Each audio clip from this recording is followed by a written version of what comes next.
नमस्कार दोस्तों, परिहार क्लासेस में आपका स्वागत है। हम जनरल साइंस को पढ़ रहे हैं, जिसमें ये हमारी छठी वीडियो है। चलिए शुरू करते हैं। किसी पिंड का वजन किसके केंद्र से प्रतिक्रिया करता है? तो वह गुरुत्वाकर्षण के केंद्र से प्रतिक्रिया करता है, क्योंकि गुरुत्वाकर्षण हमें नीचे की ओर खींचता है और जो हम हैं वे ऊपर की ओर खींचे रहते हैं, तभी पृथ्वी से चिपके रहते हैं। बादल किस कारण से वायुमंडल में तैरते हैं? तो निम्न घनत्व के कारण वे वायुमंडल में तैरते रहते हैं। ऊंचाई बढ़ने से वायुमंडलीय दाब पर क्या प्रभाव पड़ता है? तो वायुमंडलीय दाब लगातार घटने लगता है। पहाड़ों पर चढ़ने वाला व्यक्ति आगे की ओर क्यों झुक जाता है? तो बैलेंस बनाने के लिए, स्थिरता बढ़ाने के लिए वे आगे की ओर झुक जाते हैं। वॉशिंग मशीन का कार्य सिद्धांत कौन सा है? या वह कौन से सिद्धांत पर काम करती है? तो अपकेंद्रीय सिद्धांत पर काम करती है वॉशिंग मशीन। किसी लिफ्ट में बैठे हुए व्यक्ति को अपना भार कब अधिक मालूम होता है, यानी कि वो उसे कब लगता है कि मेरा वजन बढ़ गया है? तो जब लिफ्ट तेज गति से ऊपर जाएगी तो उसका भार बढ़ा हुआ लगेगा, और जब लिफ्ट नीचे की ओर आएगी तो उसे अपना वजन कम लगेगा। वही होता है जो मेलों में झूले लगते हैं, उसी पर ये झूले काम करते हैं सिद्धांत पर। जब ऊपर की ओर जाते हैं तो वजन बढ़ा हुआ प्रतीत होता है, और नीचे की ओर आते हैं तो बिल्कुल वजन नहीं लगता। जल का वाष्प में परिवर्तन क्या कहलाता है? तो यह भौतिक क्रिया है। हवाई जहाज से यात्रा करते समय पेन से स्याही बाहर की निकल जाती है, क्योंकि वहां पर वायुमंडल का दाब कम हो जाता है, इसी कारण से स्याही बाहर निकल जाती है। कार्य का मात्रक कौन है? तो वह है जूल। द्रव की बूंद की आकृति गोलाकार होने का क्या कारण है? यानी कि जब कोई द्रव्य पदार्थ नीचे की ओर गिरता है तो वह गोलाकृति ग्रहण क्यों कर लेता है? क्योंकि पृष्ठीय तनाव के कारण वह गोल हो जाता है। वर्षा की बूंदें गोलाकार क्यों होती हैं? वही सतही तनाव के कारण वर्षा की बूंदें गोल हो जाती हैं। पृष्ठीय तनाव और सतही तनाव दोनों एक ही है। पृष्ठ और सतह दोनों एक दूसरे के पर्यायवाची हैं। प्रेशर कुकर में खाना जल्दी क्यों पक जाता है? क्योंकि उसमें पानी का क्वथनांक बढ़ जाता है और ज़्यादा कम तापमान पर ही वे ज़्यादा जल्दी गर्म हो जाता है।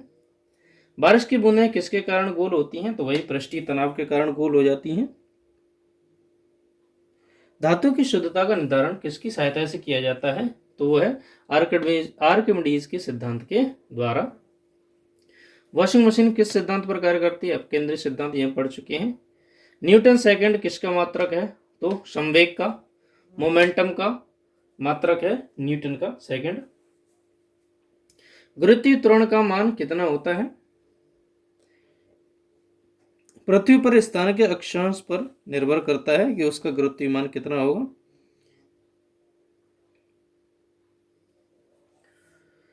तो जितने अक्षांश वह ज्यादा होगा उतना ही उसका गुरुत्वीय मान अधिक होगा, और जितना अक्षांश कम होगा और उतना ही उसका गुरुत्वीय मान भी कम होगा। प्रकाश वर्ष किसके मापन की इकाई है? तो वह दूरी को मापती है, ब्रह्मांड में दूरी को नापती है। प्लांक नियतांक की इकाई क्या है? तो JS है। सितारों की दूरी किससे मापी जाती है? तो प्रकाश वर्ष से मापी जाती है। किसी स्थान पर गुरुत्वाकर्षण बल सबसे अधिक है? तो वह है अंटार्कटिका कैंप। क्योंकि वहां पर पृथ्वी का घूर्णन वेग सबसे कम होता है। हम देख लेते हैं यहाँ पे एक वीडियो में। पृथ्वी पश्चिम से पूर्व की ओर चक्कर लगा रही है, ऐसे। ये है नॉर्थ पोल और नीचे है साउथ पोल। तो घूमने की जो तीव्र गति होगी वह भूमध्य रेखा पे सबसे ज्यादा होगी, और यहाँ पे पृथ्वी की घूर्णन गति सबसे कम होगी। तो यहाँ ग्रेविटी ज्यादा होगी और यहाँ पे ग्रेविटी कम होगी। ग्रेविटी यानी कि गुरुत्वाकर्षण। इसी के आधार पर ये क्वेश्चन पूछा गया है।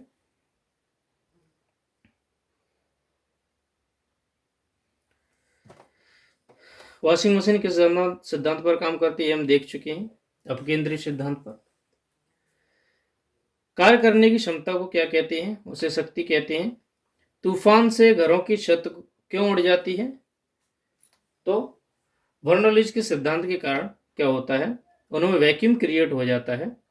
क्या होता है कि जब बाहर ज़्यादा अधिक तूफान चलता है तो वहाँ पर उच्च दाब बन जाता है और घर के अंदर निम्न दाब रह जाता है, तो वहाँ से छतें उड़ जाती हैं। वर्षा की बूंद का आकार किसके कारण गोल हो जाता है, तो पृष्ठीय तनाव के कारण, सरफेस टेंशन के कारण। बैरोमीटर से क्या नापते हैं, वायुमंडलीय दाब को नापते हैं बैरोमीटर से। विद्युत प्रवाह की इकाई क्या होती है, तो एम्पियर होती है विद्युत प्रवाह की इकाई। कोई व्यक्ति बर्फ की सतह पर कैसे चल सकता है, तो उसे रोलर स्केट्स का इस्तेमाल करना होगा, तभी वह बर्फ की सतह पर चल सकता है। पृष्ठीय तनाव की इकाई क्या है, तो वह न्यूटन पर मिनट। कार्य की इकाई क्या होती है, तो वह जूल होती है। डेसिबल इकाई का प्रयोग किसको मापने के लिए किया जाता है, तो ध्वनि को मापने के लिए डेसिबल का यूज किया जाता है। किसी वस्तु का भार सबसे कम कहाँ पर होगा, तो पृथ्वी के केंद्र पर सबसे कम भार होगा। क्यों, क्योंकि वहां पर सबसे कम गुरुत्वाकर्षण बल लग रहा होगा। हर्टेज मापने के लिए यूनिट कौन सी है, तो तरंगीय आवृत्ति है, उससे ही हर्टेज मापी जाती है। लिफ्ट में मनुष्य का वजन कब कम रहता है, तो जब लिफ्ट तेजी से नीचे आती है तब व्यक्ति का वजन कम हो जाता है। प्रकाश वर्ष मात्रक है किसका, दूरी का। रॉकेट किस सिद्धांत पर कार्य करती है, तो वह संवेग के सिद्धांत पर काम करती है। प्रदीप्त मात्रक क्या है, प्रदीप्त का मात्रक तो कैंडेला है। वायु की क्षैतिज गति से होने वाले ऊष्मा के अंतःकरण को चालन कहते हैं। सूर्य की ऊष्मा पृथ्वी पर कैसे पहुंचती है, तो वह विकिरण के द्वारा पहुंचती है। भूमंडलीय तापन का क्या कारण है, पेड़ों का कटना, यानी कि जो ग्लोबल वार्मिंग है उसका मेन कारण है पृथ्वी सतह से पेड़ लगातार कटते जा रहे हैं। इसी वजह से डायरेक्टली सनलाइट है वो जमीन पर पड़ती है और ग्लोबल वार्मिंग बढ़ रही है। ताजे पानी का हिमांक बिंदु कितना होता है, तो 0 डिग्री सेंटीग्रेड होता है। केल्विन से मानव शरीर का सामान्य ताप कितना होगा, तो 310 केल्विन होगा। रेफ्रिजरेटर में थर्मोस्टेट का कार्य क्या है, तो एक समान तापमान को बनाए रखना थर्मोस्टेट का कार्य होता है। शीतकाल में कपड़े में बर्फ क्यों जम जाती है, शरीर की ऊष्मा से को बाहर जाने से, सॉरी क्वेश्चन गलत पढ़ रहे हैं हम शायद। शीतकाल में कपड़े में गर्म क्यों रखते हैं, यानी कि जो कपड़े हैं वे हमें गर्म कैसे रखते हैं। क्या होता है, जो शरीर की ऊष्मा होती है वह बाहर नहीं जा पाती, इसी कारण से हमारा शरीर गर्म रहता है। बॉल पेन किस सिद्धांत पर काम करता है, तो वह गुरुत्वीय सिद्धांत पर काम करता है। अपेक्षित आर्द्रता को किस रूप में व्यक्त किया जाता है, तो परसेंटेज में अपेक्षित आर्द्रता को दर्शाया जाता है। किस तापमान पर जल का घनत्व तो अधिकतम होता है, तो -4 डिग्री सेंटीग्रेड पर जल का तापमान अधिकतम होता है। आणविक संगठन के द्वारा ऊष्मा का संप्रेषण क्या कहलाता है, तो वह संवहन कहलाता है।